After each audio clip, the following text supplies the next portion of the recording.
தொடர்ந்து நம்மோடு இது பற்றி பேசுவதற்காக திரு பாக்கி இணைகிறார். சார் வணக்கம். இன்றைக்கு சென்னை பனையூர்ல இருக்கக்கூடிய தாவேக அலுவலகத்திற்கு முன்னாள் அமைச்சர்கள் கடம்பூர் ராஜு, MC சம்பத், உடுமலை ராதாகிருஷ்ணன் அப்படின்னு அதிமுகவில் முன்னாள் அமைச்சர்கள் மற்றும் முக்கிய நிர்வாகிகள் தற்போது பனையூர்ல அலுவலகத்திற்கு வந்திருக்காங்க. அதிமுகவில் இணைய இருக்கிற இந்த நிகழ்வை நீங்க எப்படி பாக்குறீங்க? முதல் கட்டமா அதிமுகவிலிருந்து தாவேகாவில் இணைவதற்கான இந்த முயற்சி அப்படின்னு சொல்றீங்க. ஒண்ணு ரெண்டு விஷயத்த நான் சொல்ல விரும்புறேன். ரெண்டு விதமான கருத்து இருக்கு. ஒன்று, அதிமுக எடப்பாடி பழனிசாமி தலைமையிலான அதிமுக பலவீனப்பட்டு வருவதற்கு காரணம் அந்த கட்சியினோட தலைமை தன் கீழே இருக்கிற இரண்டாம் நிலை தலைவர்களை சரியா நடத்தலையோ என்கிற சந்தேகத்தை தான் இது ஏற்படுத்துகிறது. எந்த காலத்திலுமே கட்சிக்கு இரண்டாம் நிலை தலைவர்கள் மிக மிக அழுத்தத்தின் காரணமா தான் கட்சியை விட்டு விலகுவாங்களே தவிர, தனிப்பட்ட ஒரு இருவர் விலகுவாங்களே தவிர மொத்தமா ஒட்டுமொத்தமா விலக மாட்டாங்க. இந்த முறை அப்படி நடந்திருக்கிறது. இது ஒன்று. ரெண்டாவது, வேற வழியே கிடையாது. வேற எந்த கட்சியும் நம்பிக்கைக்குரிய கட்சி இல்லை. அதனால் திமுகவிடம் சேராமல் தாவேகாவில் சேருவது எதிர்காலத்துக்கு பயனளிக்கும், நமது அரசியல் வாழ்வுக்கு பயனளிக்கும் அப்படிங்கிறதுனால முன்னாள் அமைச்சர்கள் கடம்பூர் ராஜு, உடுமலைப்பேட்டை ராதாகிருஷ்ணன் உள்பட பல தலைவர்கள், இப்ப MC சம்பத் போன்றவர்கள் முன்னணியில் இருப்பவர்கள், இவர்கள் எல்லாம் சேர்கிறார்கள் அப்படின்னு பார்க்கணும். ஒன்று, இருக்கிற கட்சியில அவர்களுக்கு போதிய முக்கியத்துவம் தரப்படவில்லை. இரண்டாவது, இன்னும் சேருகிற கட்சியில ஒரு நம்பிக்கைக்குரிய பயணமாக அவர்கள் கருதுகிறார்கள் அப்படின்னு நம்ம நினைக்கிறேன்.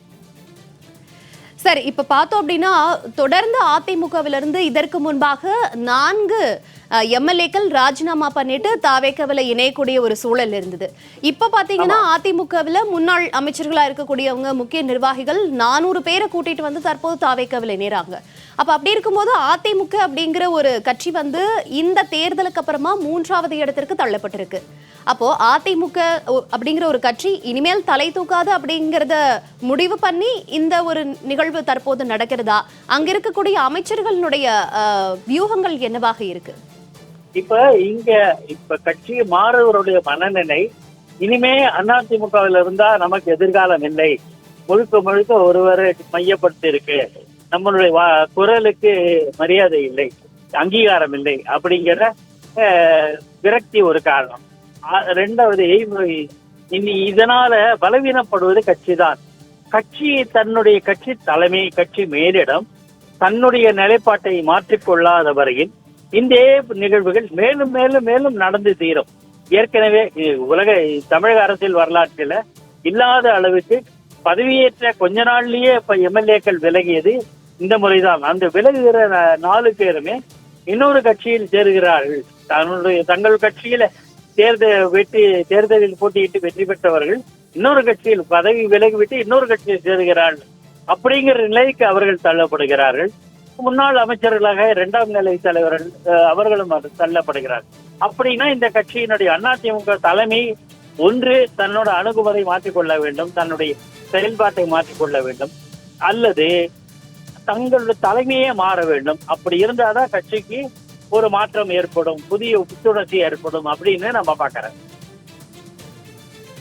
பாகி சார், தொடர்ந்து தமிழகத்தில் இருக்கக்கூடிய நிகழ்வுகளை பார்த்தோம் அப்படின்னா எடப்பாடி பழனிசாமி தலைமையில இருக்கக்கூடியவங்க என்ன பண்ணாங்க, தேர்தலுக்கு அப்புறமா இரு அணியா பிரிஞ்சாங்க. SP வேலுமணி தலைமையில ஒரு அணியா பிரிஞ்சாங்க. அதுக்கப்புறம் திரும்பவும் SP வேலுமணி எடப்பாடியிடமே ஐக்கியமாயிட்டாரு. இப்போ மற்ற MLAக்களும் ராஜினாமா பண்ணிட்டு போன நிகழ்வுகள் இருக்கு. முன்னாள் அமைச்சர்கள் தற்போது இணைய போறாங்க தாவேகால. இந்த நிலையில எடப்பாடிக்கு என்ன மாதிரியான ஒரு நெருக்கடி ஏற்பட்டிருக்கிறது? அவர் திரும்பவும் இந்த கட்சியை ஒருங்கிணைக்கும் வேலையில ஈடுபடல அப்படிங்கறத காட்டுதா? இது எப்படி பிரதிபலிக்குது? நிச்சயமா எடப்பாடி பழனிசாமி தலைமையில இந்த கட்சி செயல்படுவது தொடர்ந்து தோல்விங்கிறது பொதுவெளி. கட்சியே நாளுக்கு நாள் பலவீனம் அடைந்து வருகிறது. தொடர்ந்து தோல்வி கூட ஒரு கட்சி வலிமையாக கட்டமைப்பு இருந்தா அது மீண்டும் எழுவதற்கு ஒரு வழி உண்டுன்னு திமுக நிரூபிச்சிருக்கு. இந்த நிலையில எந்த விதமான கட்டமைப்பும் பலவீனம் அடைந்து வருகிறது. இந்த கட்சியில ஒருங்கிணைப்பு இல்லை. இந்த மாதிரியான சூழலை புரிந்து கொள்ள வேண்டும். இதுதான் ஒரு அறிகுறியா நாம் எடுத்துக்கணும். கட்சிக்கு அப்படி செயல்பட்டால்தான் எதிர்காலம் இருக்கிறது அப்படி நாம் புரிஞ்சுக்கணும். பாகி சார், இப்ப பார்த்தோம் அப்படின்னா தாவேக்க இப்ப இருக்கக்கூடிய இளைஞர்களை கவர்ந்து தற்போது ஆட்சிக்கு வரக்கூடிய வியூகங்கள்ல இறங்குனாங்க, ஆட்சியும் பிடித்து விட்டார்கள். தொடர்ந்து இப்போ பாஜகவிலிருந்து முன்னாள் மாநில தலைவரா இருந்த அண்ணாமலை நேற்று ஒரு இயக்கத்தை ஆரம்பிச்சிருக்காரு. அதுலயும் இந்த ஜென்சிய மையமா வச்சு இப்ப ஒரு இயக்கத்தை ஆரம்பிக்கிறாங்க நிறைய பேர். இது நம்ம பார்த்துட்டு இருக்கிறோம் இந்த அரசியல் நிகழ்வுல.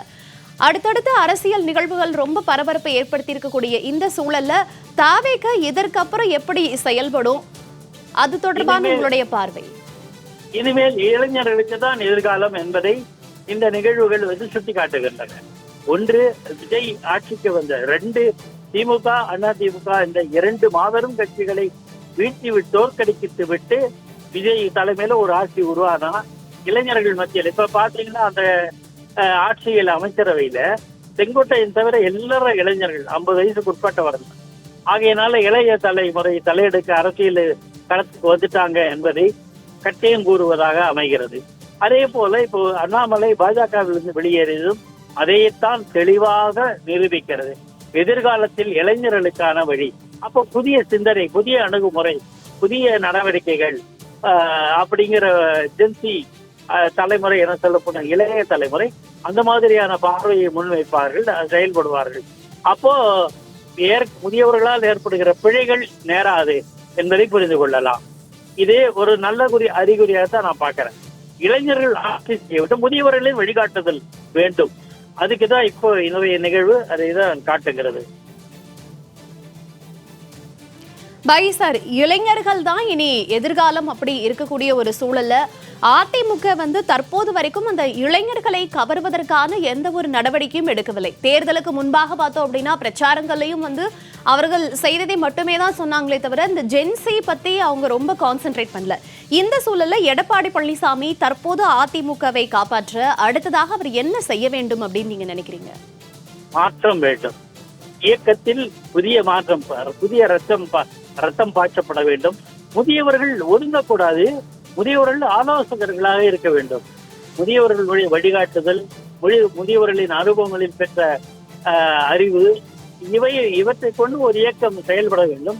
இளைஞர்கள் முன்னெடுத்து செயல்படுத்துவதில் களத்தில் இருப்பவர்களாக இளைஞர்கள் இருக்குவார். இப்படி இருந்தா தான் ஒரு இயக்கம் வெற்றி பெறும். அதை அதிமுக செய்ய வேண்டிய தருணம் வந்துவிட்டு 2ஆம் நிலை தலைவர்கள் யார், அடுத்த தலைமுறை யார், அடுத்த தலைமுறையின் அணுகுமுறை என்ன, சிந்தனை என்ன, எந்த நிகழ்வும் இல்லாதது வருத்தத்துக்குரியது. எல்லா காலத்திலையும் எல்லா கட்சியும் ஒரு தேர்தலை சந்தித்து தோல்வியை அடைந்த பிறகு ஒரு மறுபரிசீலனை, ஒரு ஆய்வு நடத்துவார்கள். அதிமுக இன்று வரையில் அவர்கள் நடத்தவில்லை, எந்த விதமான முயற்சியும் செய்யவில்லை என்பது வருத்தத்துக்குரியது. ஒரு இயக்கத்துக்கு இது நல்லது அல்ல. அதுவும் புரட்சி தலைவர் எம்ஜிஆர், புரட்சி தலைவர் ஜெயலலிதா உருவாக்கிய கட்சிக்கு இப்படி ஒரு நிலைமை இருப்பது பொருத்தமற்றது அப்படின்னு நம்ம பார்க்கிறோம். பாகி சார், ஏற்கனவே தாவேக தேர்தல் பரப்புரையில திமுக மற்றும் பலர் அப்படின்னு நிறைய இடத்துல சொல்லியிருந்தாங்க. அப்ப மற்றும் பலர்னு விமர்சிச்சவங்க தான் தற்போது அவங்களோட கட்சியில இணையக்கூடிய அந்த நிகழ்வுகள் நடந்திருக்கு. ராஜினாமா பண்ணிட்டு போய் எம்எல்ஏக்கள் இணைஞ்சிருக்காங்க. இப்போ முன்னாள் அமைச்சர்களா இருக்கக்கூடியவங்களும் இப்ப இணைறாங்க. இந்த சூழலை தாவேக எப்படி கையாளும்? நாம என்ன பார்வை வைக்கிறோம்னா, இளைஞர்களை கொண்டு நடத்தப்படுகிற தமிழக வெற்றி கழகம் இளைஞர்களால் நடத்தணும். முன்னணியிலே களத்தில் இருக்கிற செயல்பாட்டு வீரர்களாக இளைஞர்கள் இருக்க வேண்டும். இளைஞர்களே இருப்பது நல்லது. ஆனால் மூத்தவர்களின் ஆலோசனைகளை, அறிவுரையை கேட்டு செயல்படுவது வழிகாட்டுதலுக்கு மிகப்பெரிய உதவிகரமாக இருக்கும். அந்த பாதையில செல்ல வேண்டும். அநேகமா விஜய் அந்த நோக்கத்தோடு தான் மூத்தவர்களையும் அதிமுக போன்ற பிற கட்சிகளிலிருந்து முதிய தலைவர்களை ஏற்கிறார் அப்படின்னு நாம புரிஞ்சுக்கலாம். அந்த அணுகுமுறை இருந்தால் அது இயக்கத்துக்கு நல்லது. முதியவர்களின் வழிகாட்டுதல், இளையவர்களின் செயல்பாடுகள், இந்த அணுகுமுறை இருப்பதுதான் ஒரு இயக்கத்துக்கு நல்லது. பொறுத்திருந்து பார்க்கலாம். எதிர்காலத்தில் அப்படி இருந்தால் அந்த கட்சி வெற்றி பெறும், தொடர்ந்து ஆட்சியில் இருக்கும். அதைத்தான் எம்ஜிஆர் அவர்கள் செய்தார், அதைத்தான் ஜெயலலிதா அம்மையார் செய்தார்கள் என்பதை புரிந்து கொள்ள வேண்டும். இணைப்பில் எங்களோடு உங்களுடைய கருத்துக்களை பகிர்ந்தமைக்காக நன்றி திரு பாகி.